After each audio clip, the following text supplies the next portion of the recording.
Well, good morning. Hello again. Just position my mirror. I can talk to you now without moving the camera. Thanks for tuning in. We're hopefully going to be finishing, or I'm going to be hopefully finishing this one or thereabouts. Often it's a case of I can't finish it unless I have sort of an 8 hour stint of doing the tiny fiddly little things on my own. And I'm not really sure how that happens, but this will be the furthest I can go doing it live today. I surprised myself. I might finish it, but you never quite know really with my ones. Right, so I'll disappear. This is a lifted little device. Now we've got a load of figures. I want to pick them out. I think is the first thing I'm sort of thinking. I want to get them out of that background and jumping out at you a bit. So I'm going to go straight in with a bit of whitish. I suppose it's off-white, thickish, thinned down oil paint. And I want to, I think, covering up, sort of whiting over this bit so you can just about see these lines underneath. Taking it sort of tentatively. So I don't want to do too much to start with, but I want to make some. Often when I've been looking at these pictures for a week or so, it's been I've had to restrain myself to I've had to stop myself from doing any on them because it's difficult to do it when you get the ideas, but it's a good idea to have them sort of cooking on the side, so you can just every now and again you look up and see the picture and think, well, what's the next stage on that? How can I improve on that? Or is there anything to improve on or pick out? And sort of what details you're most interested by in the picture. The figures' faces, for instance, you might think, oh, well, that figure is best left without much detail in the face. And it's better for you to wonder because possibly they're further away. But some of them you're possibly more interested in some of the faces. Remember I was saying last time these ones are looking slightly sinister, and I'm not totally against that.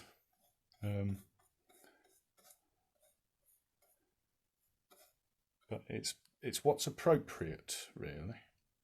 And now we have it's a sort of seating area down the bottom, and then it's going up. So we've got two halves of the picture. This one is things are happening down here, and things aren't happening up here. It's kind of rising upwards for the marks is the theme for the background anyway, I suppose, the theme or the way the marks for the figures have gone or have been more appropriate are sort of clustering and swirling around within the figures. So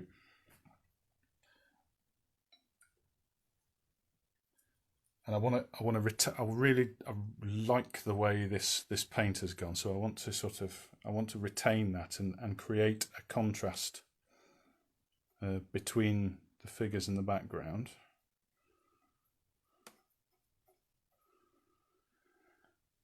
And when you're adding this paint, you can have it semi-diluted or almost like water with this solvent. I was just refilled. This is the stuff I use. It's one of the types you can buy, the solvent, and there are other brands. I don't think I've kept that bottle, but it's Roberson and Co. But it's made out of citrus rather than, I'm not sure how they make it, but it's I mean, good for your breathing. It means if you were not in the, it's not a problem in this weather, but if you want the windows closed in winter and you don't want to be breathing in terps, it's wonderful. Now then, that has kind of got it's a nice time for me. It's always a nice time painting, but the stages of the picture, when I've got so much in the picture that I've done so much detail, it's almost as, and I come back to it, especially after a week, it's like someone else has done this picture, and I'm sort of, it's my sort of task to add to it if I want. And I have changed as a person over the weeks, over this 3 weeks now, I think, that I've been doing this. Usually they take a sort of three days in a row, and I will want to see it finished as quick as possible. So it's been a bit of a different experience to do it this way.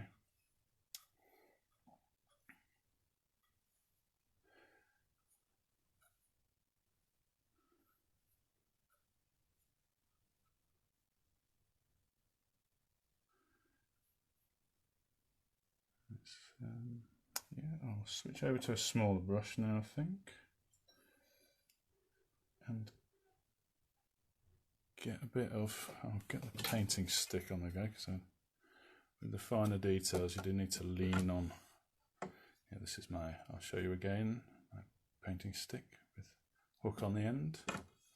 Idea taken from artist Tim Fisher. I'm not sure if he made that up, putting the hook on the end, but I saw him doing that, but I want to give him credit for that. I saw him doing that on his exhibition stand.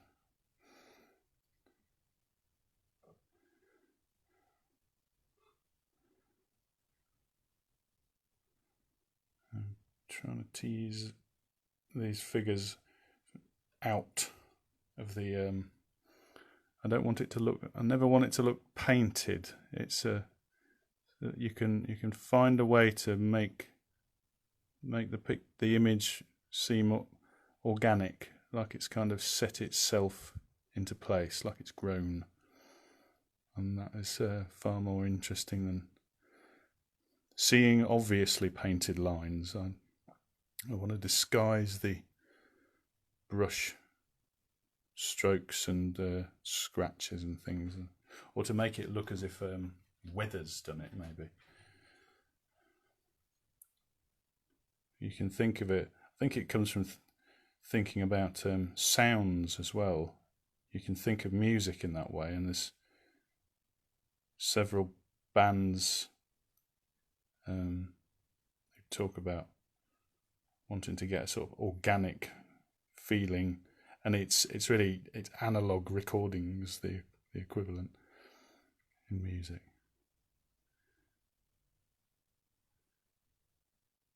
A non-synthesized look to it. And down in this bit, I'll just move the camera slightly closer, but you can see that there are, I'll move it closer anyway for you so you can see some more detail. There are these kind of layered areas that are sort of 3 or 4 layers of paint. And those bits are sort of sacred areas. They're hardly, I can't repeat those easily, and I can't, they've sort of formed half by intention and half by accident. But a nicer word for it is it's, well, there's a word, serendipity, and there's also the idea that your unconscious is kind of doing the picture It's making you're making decisions that you don't know you're making, and if you do more and more of the same image, you sort of you find that it's almost it's doing itself, which is a very nice feeling. If you're comfortable with that, if you can become comfortable with that. Excuse me, just have a sip of coffee.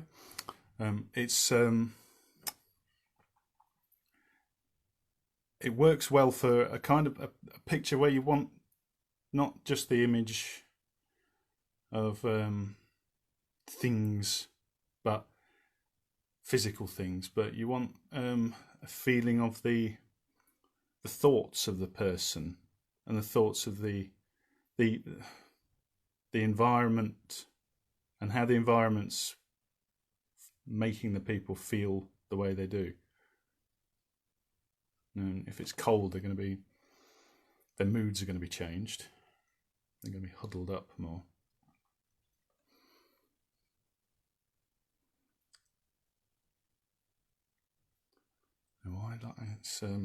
I don't want to change too much about that area. I'm looking over to this figure now, and it's I'm pleased with those two figures anyway. That figure I'm not sure about. I'll come back to that. I like that figure. I think it's because of I put the eyes in last time, and it's there's more expression in the. I need some face on this figure. Just move this back slightly, or move it along. Down a bit.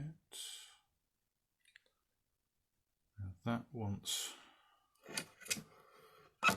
something like a face, I think.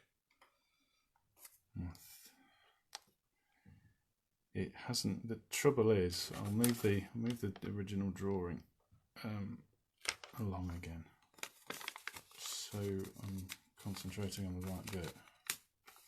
But there wasn't any actual face before, so I'm going to have to go for a mirror, I think, if I want any kind of face. Bear with me.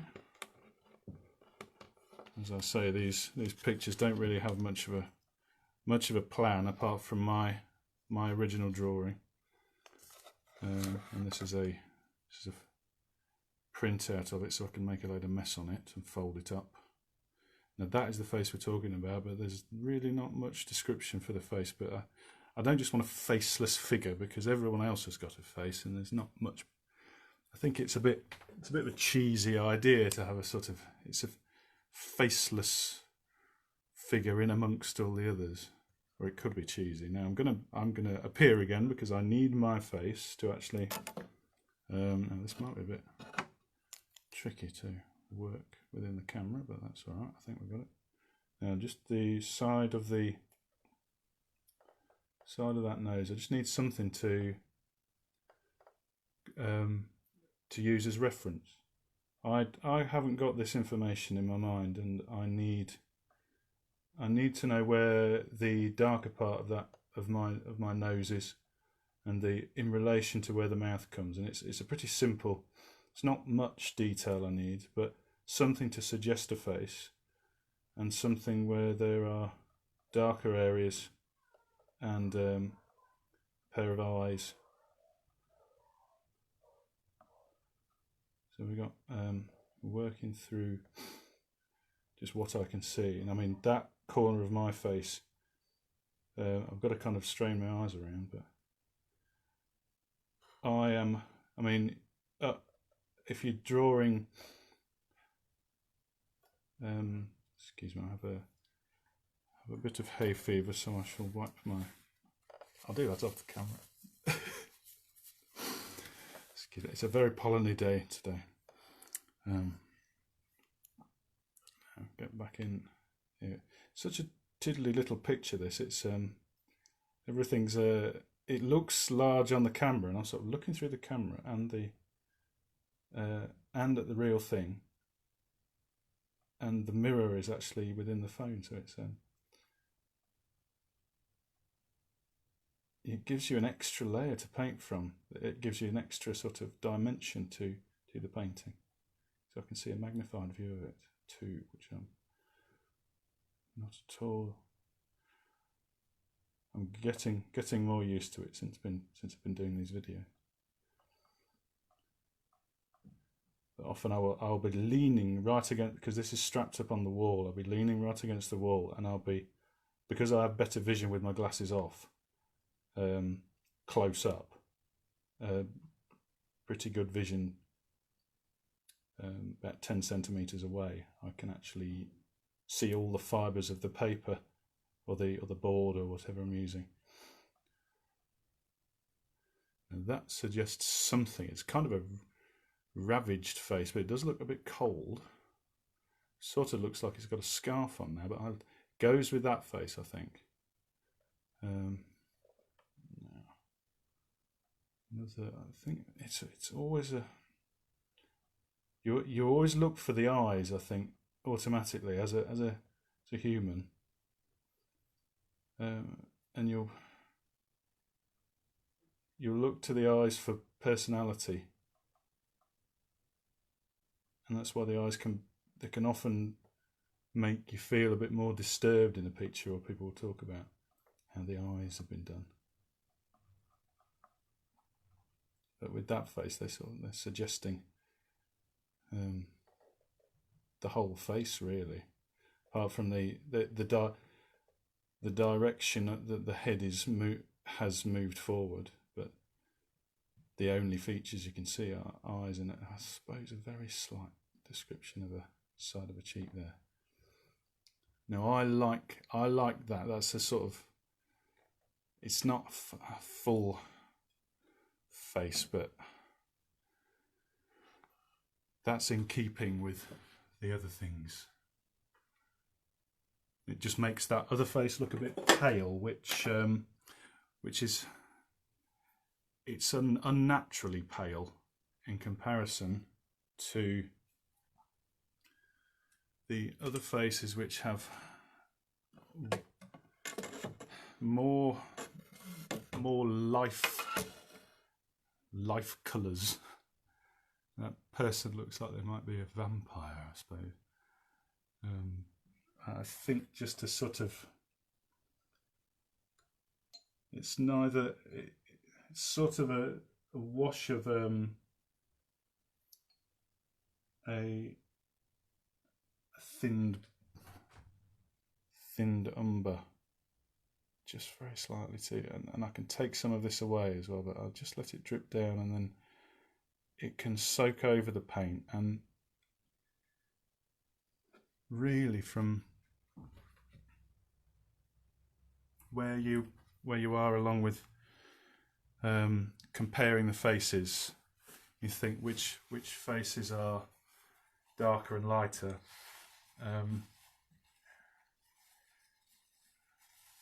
It can depend on light and the amount of light getting to that face. A darker face will appear darker if it's in a certain place or next to something else that's not a face.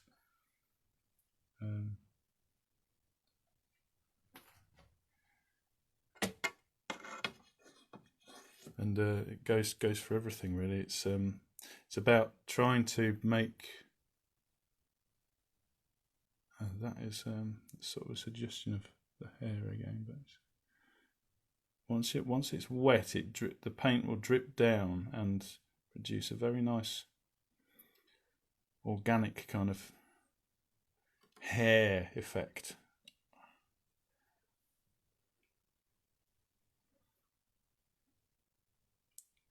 Often it will be a case of like, let's do it, let's try it and see what happens within strict boundaries.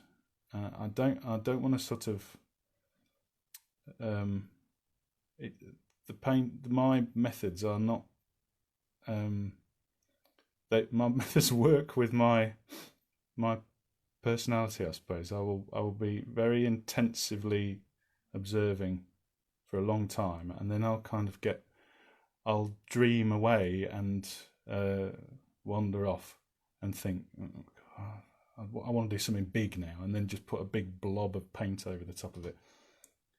just to see what happens. And then, so I create a problem for myself and then I have to solve it.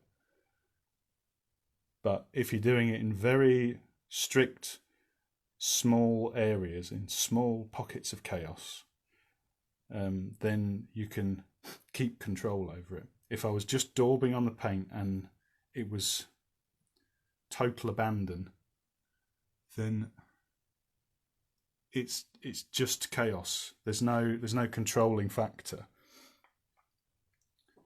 The idea is for me to find something that is recognisable out of a chaotic load of marks. Almost just that point where the image starts to form. Now then, let me look. I think a darker base there would be nice, because they need something to something solid for them to be standing on. I think I did some of this base last time, but you sort of, if you can build it up in layers, if you're unsure, you can sort of test it out, and you can think, well, I can cover that up if I don't like it later. It's a similar thing in carpentry, where you think, I'll leave everything as long as possible for as long as possible, so you've got the option.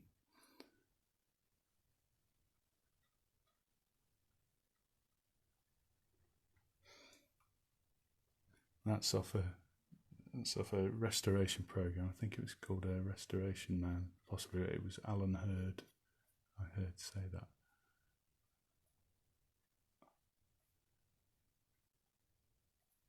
They're good, these little phrases, because it's a very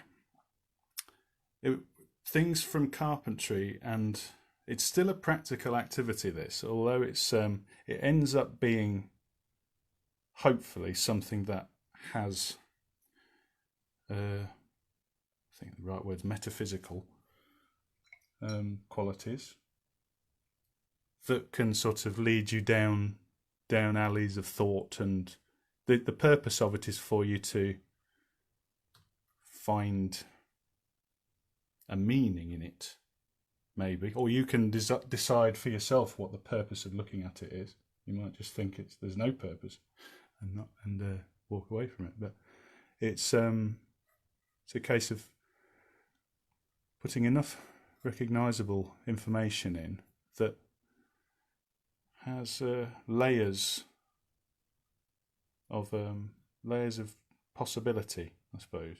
And that's why I don't just like a simply painted figure or person. They've got to look like they've had a life, and the face needs to look careworn and ravaged by the weather.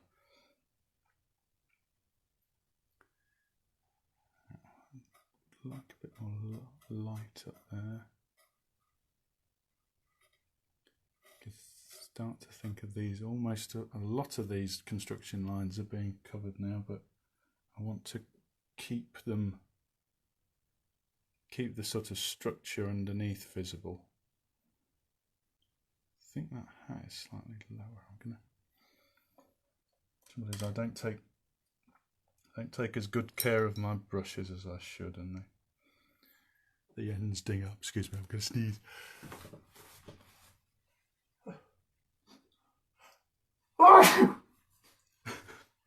Excuse me. Oh dear. Lots of pollen around today. I'll just have a quick look at your comments if you're putting any up. Enjoy that.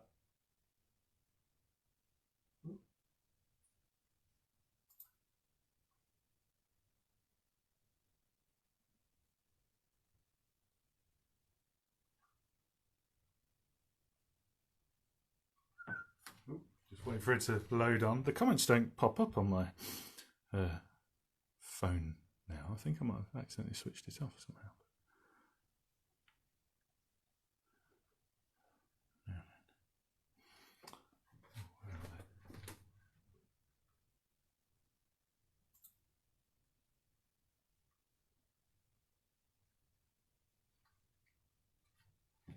Yes, one comment. Restored painting.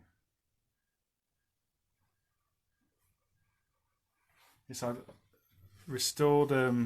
Well, the paintings in the National Portrait Gallery I always go for first are the floor with all the Tudor portraits, and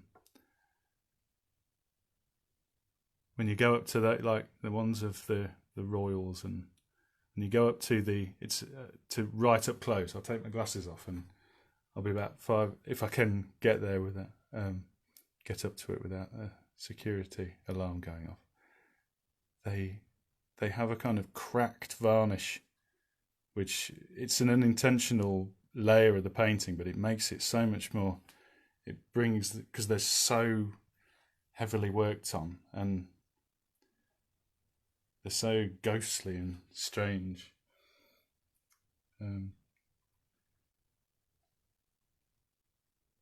This the effect of the closest layer of them is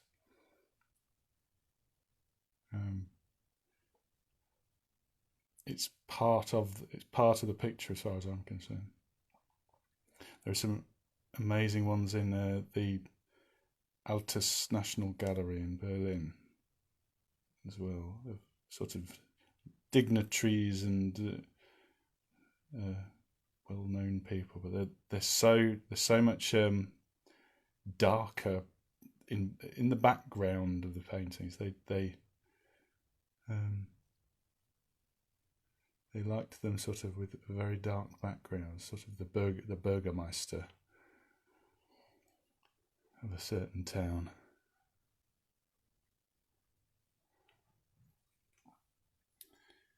And these, I don't know what's going on. I'm not sure what's going on with that hand.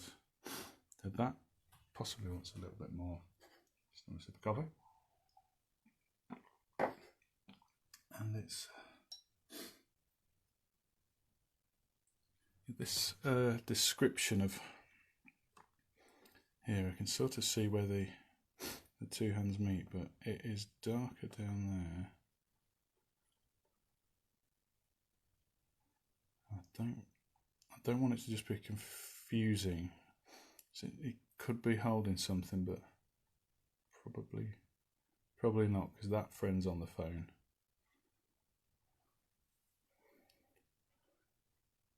As long as it looks, as long as it suggests hands.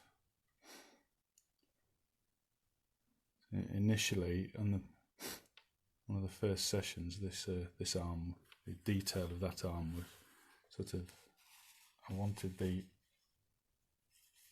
chunky paint to do the describing for me later on,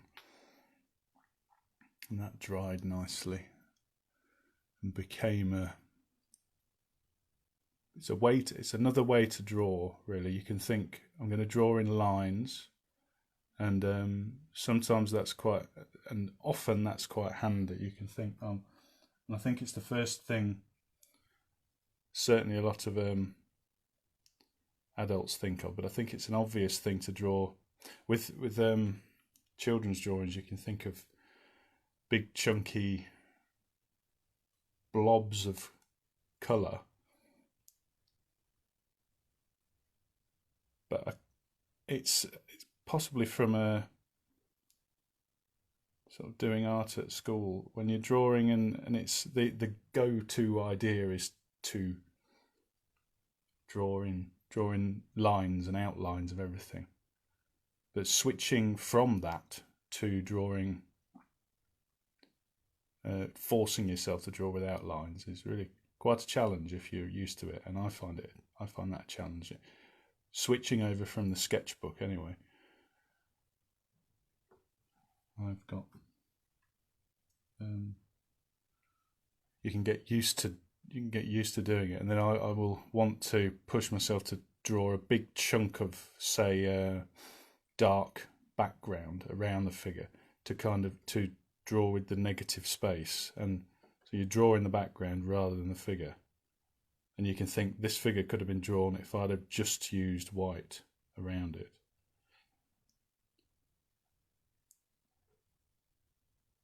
It's switching over how you consider what marks you're putting down.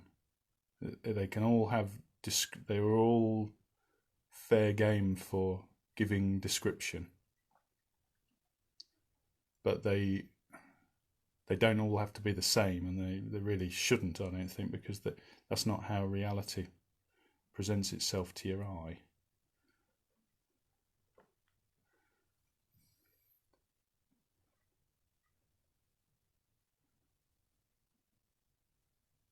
There isn't much, possibly I can, not too much more I can get with the paint there. If I want to sort of retain a bit of control over it, I'll leave that one for a second and move over to this sort of, one on the right here is like a Mohican haircut, I think. This one. I like that. What can be useful is covering up parts of these. Now I like that. I like the position of the body.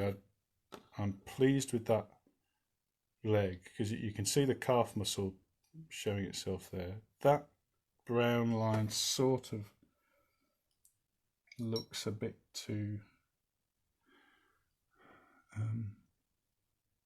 It's not merging with the leg. It looks like it's been stuck on, painted. So I'll just sort of merge that in and get it to be more of a gradual fading into the white, hopefully. But then that I would possibly like some more on the face there.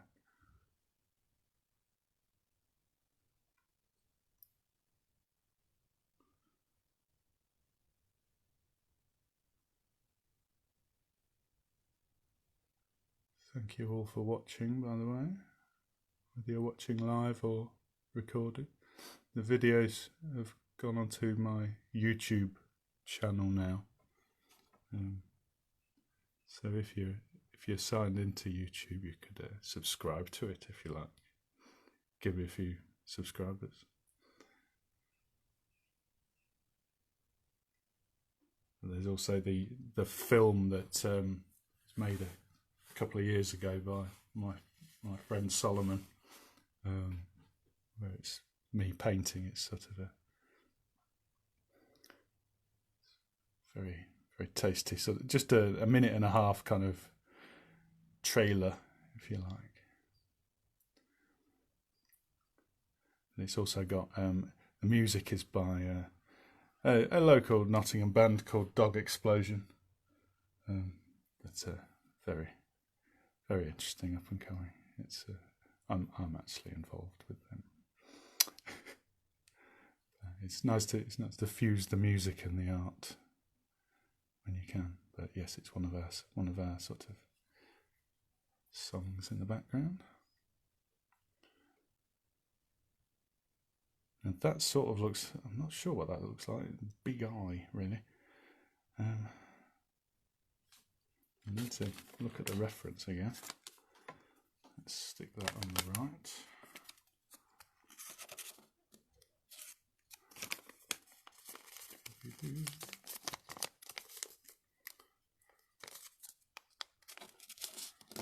And that was the original drawing.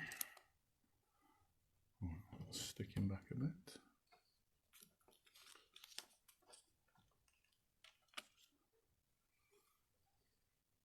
Oh, there are glasses on that figure. I think a little bit of white in. I've got to sort of decide where the lighter places on the head are going to be. I don't want to have it bright white again, because that will give us that vampire effect. Let's let it run down. It's just a variation in the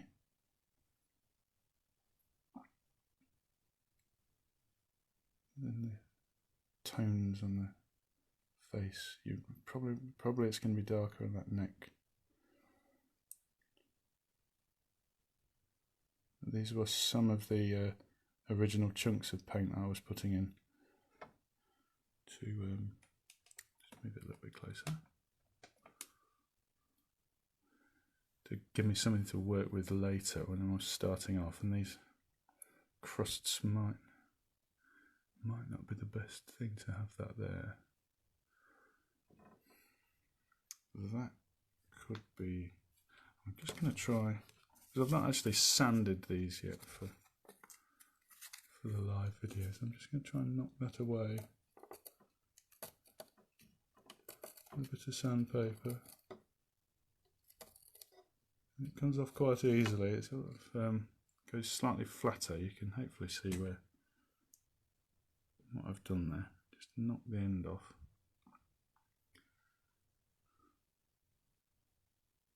Leaves behind a little bit of dust, but this is still drawing as well, and I've got to do this with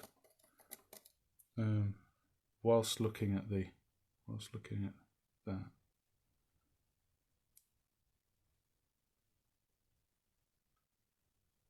and kind of get it's a version of what's going on with that. So if some of these lines it's a version, but it's not just a copy. It's the enhanced paint version, I suppose.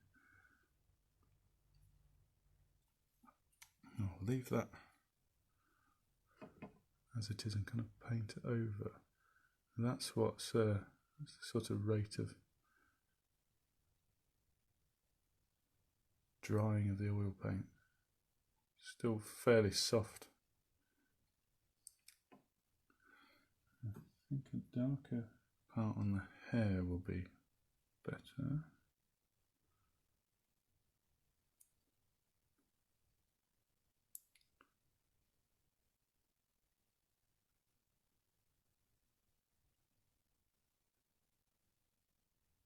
It's quite amazing when you combine the figure's position and some kind of face that you can pretty much recognise. You get something that if you're a person and you look at people, then anyone's going to recognise it. And you can, if you can get the drawing right from the reference, thing is you just don't have the information in your mind to work from nothing. You've got to have some sort of something to work from.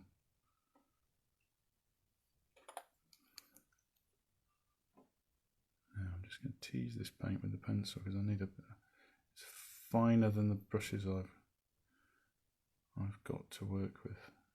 I want it so fine. This dark hair kind of growing into the head. I'm going to sort of doink that big eye thing down so it's not so prominent.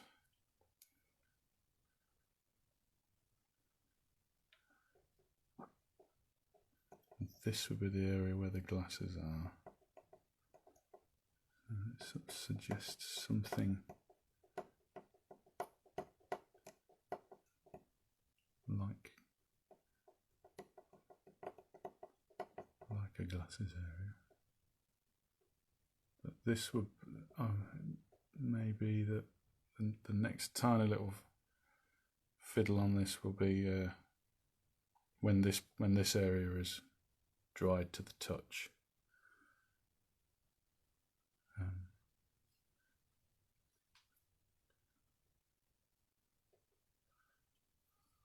Stand back from that comment.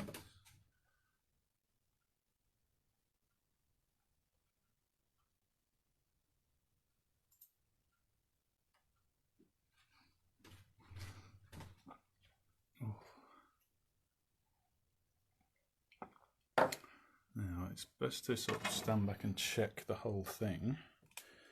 They are certainly jumping out as figures rather than being dwarfed by or sort of, it's not the right word, overcome by the background. That figure that's standing out as quite dark. That might need a little bit of adjustment. if we do want them all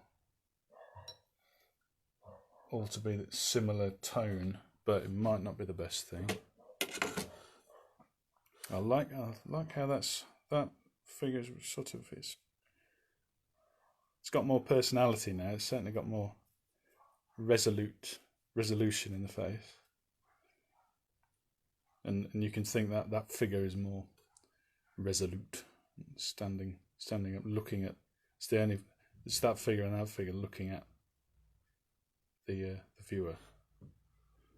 Now, I'm gonna pop a little bit of this sort of whitewash on here, and then take it away with a bud. Sort of spread it round.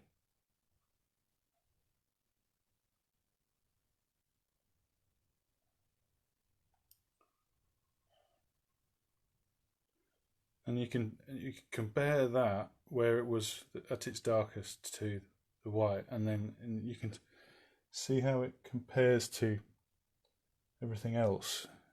It's surprising how it can be just tweaked, and it means you look at it. You don't look at it first necessarily.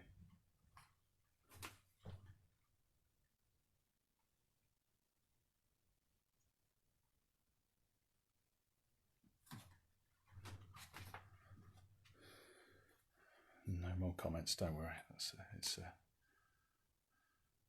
hot day. Don't have to comment about everything. And these are a little bit more white on these, just to take that slightly lower. You can think of these as its volume, and the colour's brighter, then it's louder. So, or brighter or darker in tone. But really, all you've got is all you've got to work with is what compares, how things compare to each other. And a big chunk of white. I mean, you can see the white top of the background and how that compares to this area. Adjusting the contrasts as you go along. Within these little people systems, and also thinking of the whole thing as a system. And the people can compare within that to the upper part.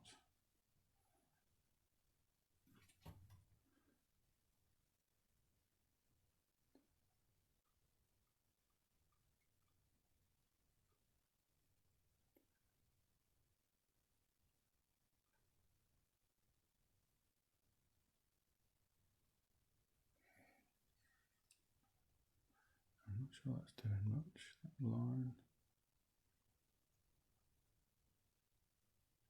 Just to avoid any... So you're explaining all the time, making...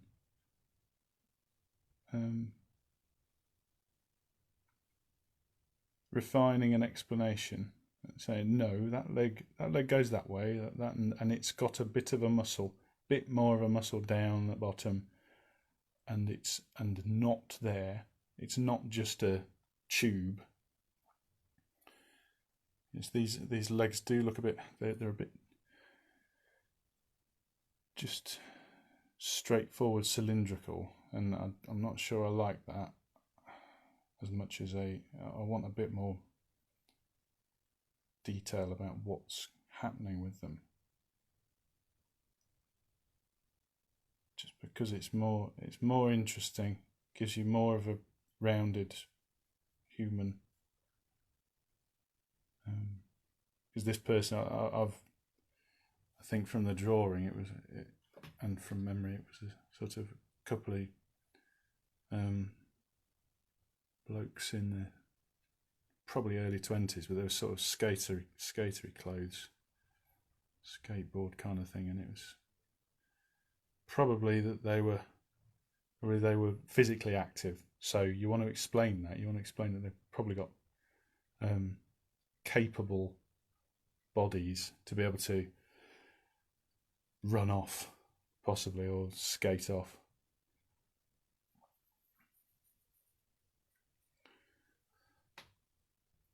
And not just your standard, like, it's legs, pair of legs like everybody else. It's just like a pair. There's no such thing as sort of a standard pair of legs. Now you can see that just from the explanation of contrast. I'm going to get rid of that, but look at the difference between that is pure white, and then everything else is sort of off-white. But you look at that first, don't you? That blob. But it doesn't make any sense to be there. So it's kind of get rid of that and blend it in slightly.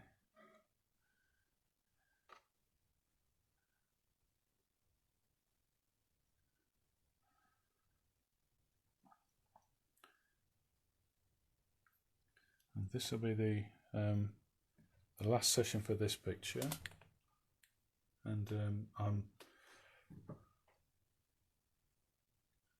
hopefully going to be starting sort of dipping my toe into sort of somehow doing paid online classes. I've been doing these to really get better at doing live video demonstrations, and just to adjust to the situation, really. So these demonstrations might not be as frequent after this one, but I do enjoy doing them, so I would like to continue doing them in some way.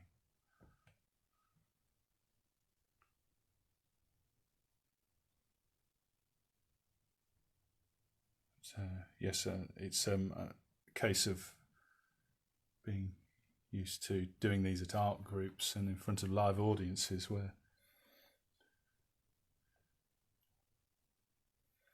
you actually have little oohs and ahs coming from the audience, possibly, and then a live question, which is out loud. I shall have another look at the comments just to see if there's another. Guess Helen, I might sneeze and scare them all away.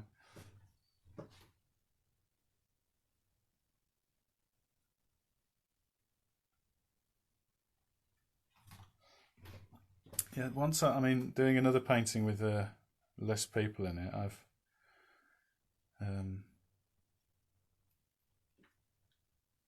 once I'm sort of done with one, I'll almost need something quite different. So that's an idea.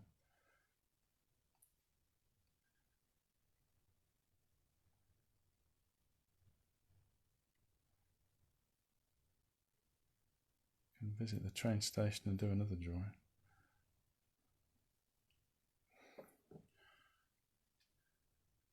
Now those give me the idea for. I'll just draw. It's something like drips down. I want to create a few drips now with a kind of whitish wash, brownish off-white wash.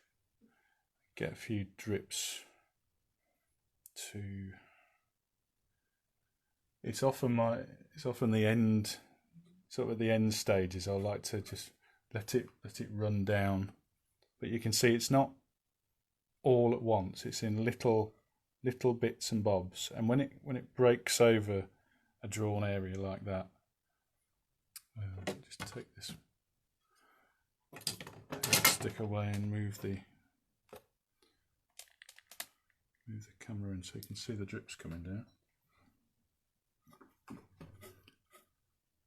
It is so much better an idea to do a small painting on these online ones, because you can, certainly for this camera, because you can get in closer, see all the detail.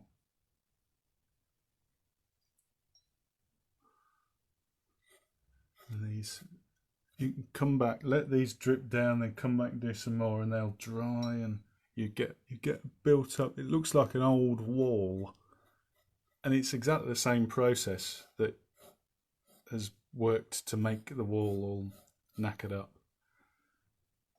with rain dripping down it, and then it's drying, and then it happens again and again and again. So for that reason, you can get something that looks really quite convincing as a dirty old wall. But Beeston Station's a lot nicer looking than that, actually. The friends of Beeston Station keep it very nicely. I think, yes, you can think of these as I think the natural thing is to think rain, but then you can think, well, it's the atmosphere between these people, and also it can be eating into them, and they are creating it. It's a kind of thought. You can think of it as thoughts, dreams, ghosts, and really leave it as open as possible for what someone might interpret them as. And it's like, what are those little drips coming down? What a funny thing, what lazy thing to do. But I think of it in different ways. And it the equivalent of say in a book, you could have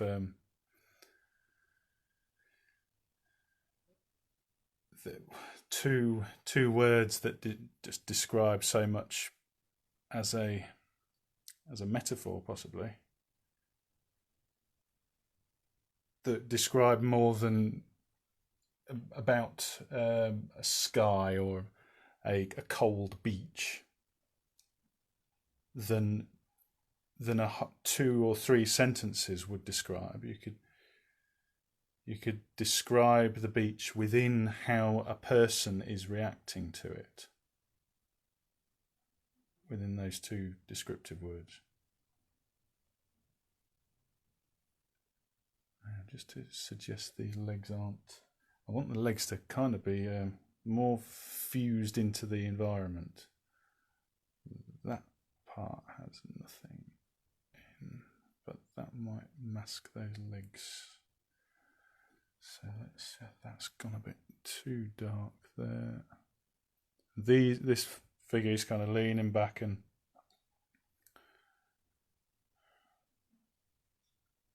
he's obviously waited in a train station before this figure, but he knows how to wait.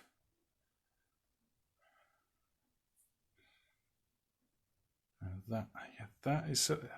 It looks a bit too much like he's wearing a scarf. I want to know more about that person. It's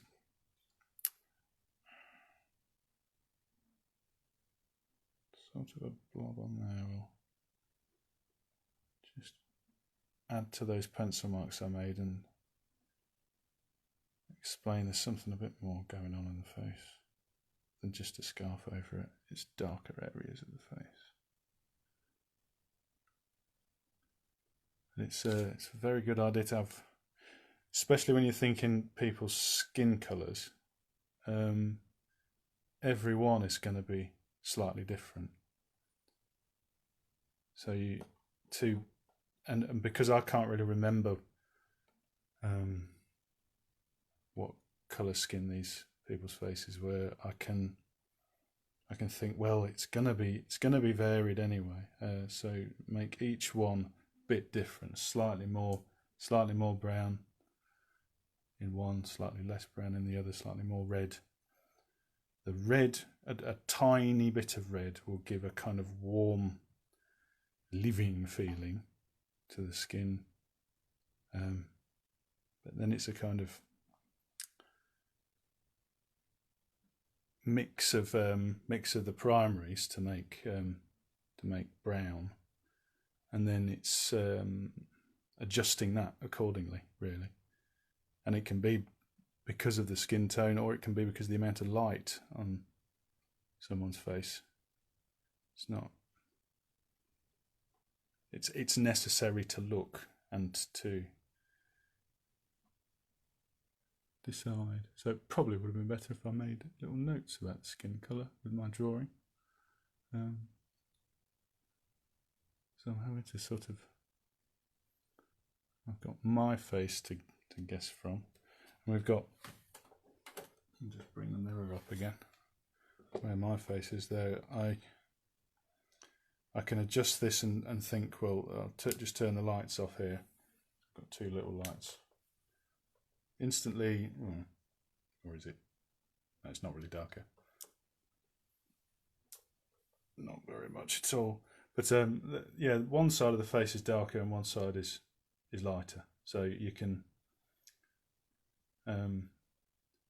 think, if I need to adjust that, if someone's got darker skin than me and I need to draw them, then because I'm the model and I need to use myself as the basis reference, then just adjust. I've got the contrast there, that's what I'm trying to say, and then I can adjust that as necessary. Yes.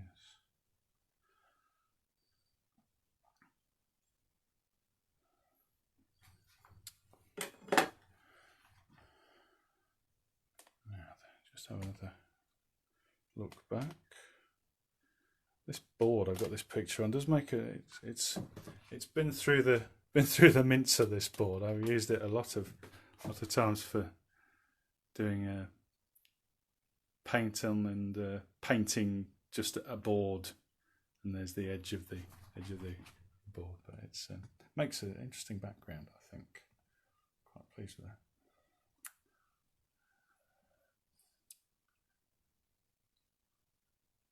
Now then, it's I think just that it's got a kind of part that wasn't really there. Not sure. It's sort of a backpack. I need the drawing again.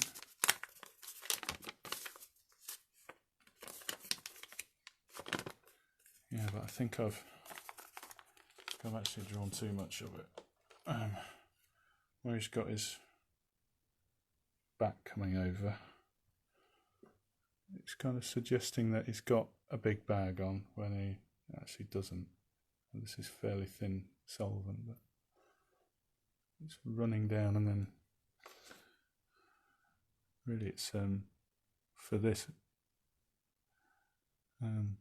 type of drawing, when you put something over and then take it away, it's another way of drawing. And you can think of doing that with pencil and a rubber too, where you sort of sculpt. This is a drawing where I've done that, a life drawing. I did it with the background areas, and it was, you sort of put a smudge on and then take off pieces with a rubber or eraser.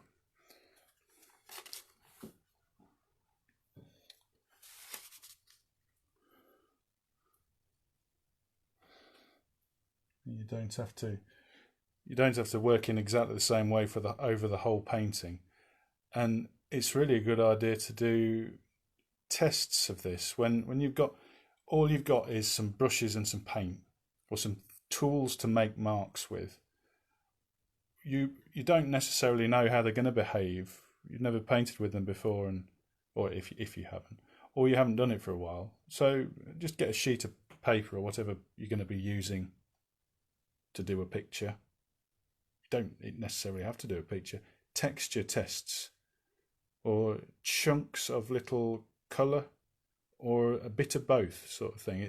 It's what you can do in a sketchbook, and devote pages to a test run of like the texture of stone, and see what you can come up with what you're using, and use them in different ways, like smudging with your finger or scratching, and combining these methods too, because they often present themselves like that in reality. When some water's run over something and then something's got scratched, like an old wall. Or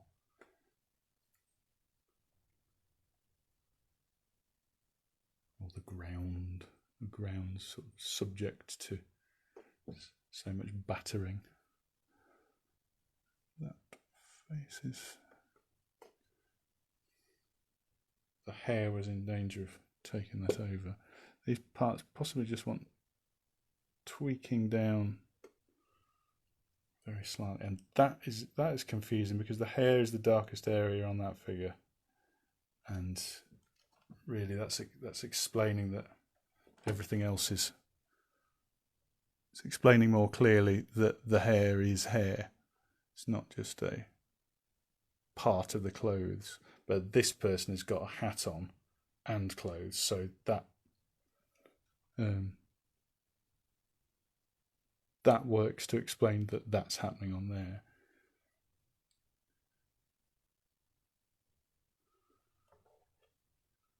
I think just let's turn to these just to... I am afraid to do anything more on those two because I like them so much. I like how they've gone, and maybe just a little bit of a mouth just to give that person a little bit of personality. She hasn't got much on the just move that along slightly so you can actually see her. Yeah, there she is on the... I think it's a she. Pretty sure it's a she. And yeah, there's no... I didn't draw the mouth, so I'm going to... Yeah, now it's need reference. I need myself again. I'm a very reliable model.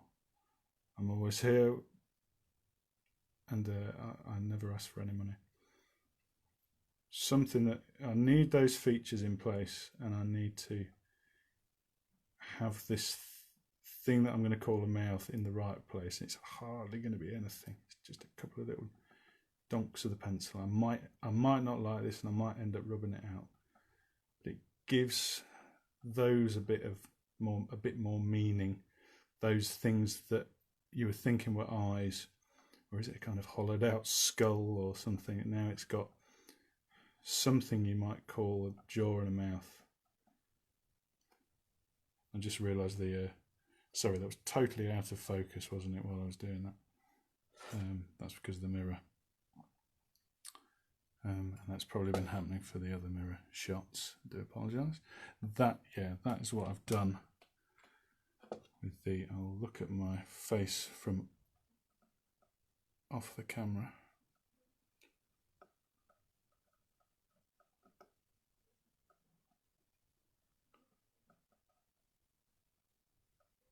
It's quite a...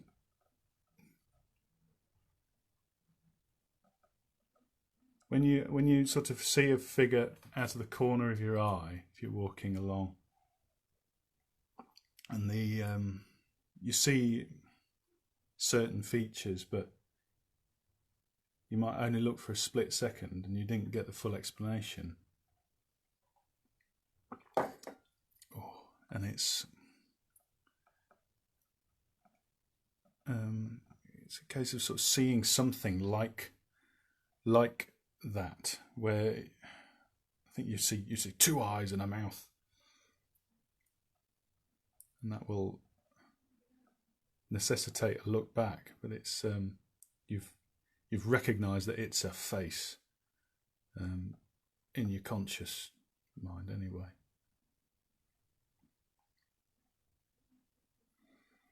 Now this now it's become a kind of that is doing some more explanation, and I didn't really intend that at the start. It was just a sort of another mark, really. I think it was the edge of the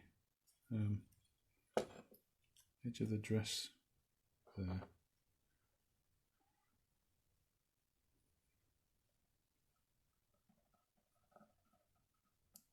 do a little bit of texture there, see what, that might be a way to just slightly build up the background. And this is a totally different mark to what's going on with the paint in other places, but I can take the rubber to that and just possibly move it along, but it was on the top of wet paint. So kind of live. I like them to be sort of an experiment, but then when you get to this point and you've got so much work you put into it, you've got more to lose if you just go sort of free and easy. It's the stereotypical idea of the bohemian artist that's just throwing paint around, but it's not, unless you've got a plan. That is not going to be necessarily a good idea. No, that was an accident. But I don't think that's doing anything wrong. The pencil just hit that.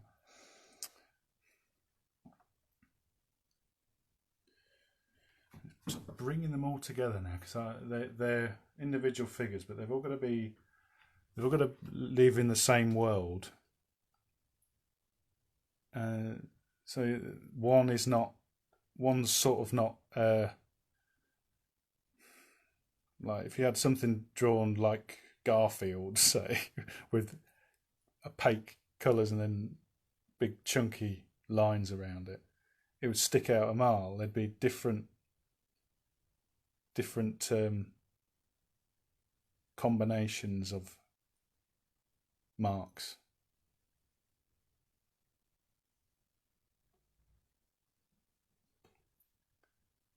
So they've all got to. There's got to be. They need to sort of learn how to live together, and that could be. There's a flow to these paint marks, and I'm looking for little checkpoints of what I can use to accentuate that. That leg, I like that. The direction of that leg and the crust it makes. This leg can join in with that. I'm just going to sort of enhance the back area, do some of that shading in again. Even though it's a painting, it's not necessarily time to abandon the pencil. And it's not a time to abandon anything, really. You can make marks with one thing and then leave it and come back to it later. If you think of a painting as having to be adherent to rules, like you do one layer and then the next of a different method, it's not necessary to think of that, and you can sort of, it's kind of like you do a little bit here, weave that in and tease that out, scrape it away. You don't know what's going to happen, and it's much more exciting if you can leave the options open. And that chunk of paint is causing a nice bit of shadow. Let's move that closer. I want to sort of compare it to that figure now, because I've just got the idea to make this a little bit darker. Trying to keep an eye on this. Oops. No, that's not going to work. This is the figure. Keep on to readjust this, but it's absolutely necessary when you need it sort of as close as possible to you, because you've got to be able to see it. You don't know what your next move is. You've got to have reference, otherwise it's going to be your imagination, and that will let you down. I don't know exactly what this leg looks like, this particular leg from this particular position. I haven't got it in my mind to access it. And you can think, well, there's a standard way to draw legs, isn't there? There's standard arms and things. Well, then all your pictures are going to look exactly the same. And if we're going for trying to describe reality and people and in the reality that they are, they're all varied, all different, doing things with their different bones and different muscles, the different lives they've had and are having.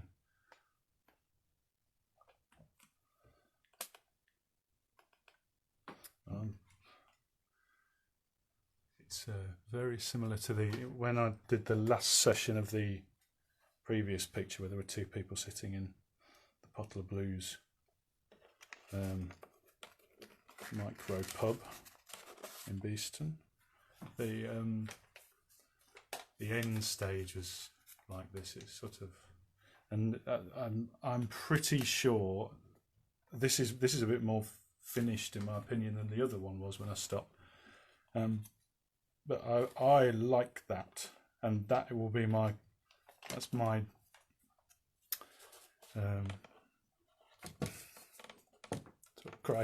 the criteria for judgment. When I like it, and when it has a sort of elegant flow to it, or I feel it has. But I'm gonna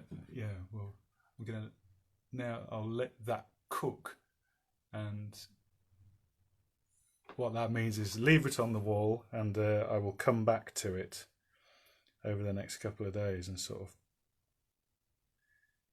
tinker about here and there with it, because it might need just a tiny little bit of extra explanation for the faces, because where you've got more detail, these faces are the greatest detail. I think they should have the explanation that there is the person in the face, but not possibly not necessarily any more than this. So I'm gonna leave it there. I'll just appear on the camera again. Hello. Yes, thank you very much for watching, and I'm going to be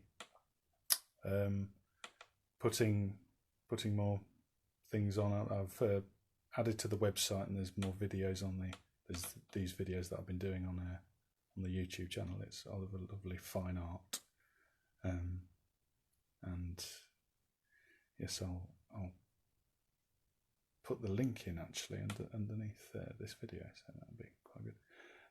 But thank you very much for watching, and have a good weekend, and enjoy the sunshine as long as it lasts. Bye bye.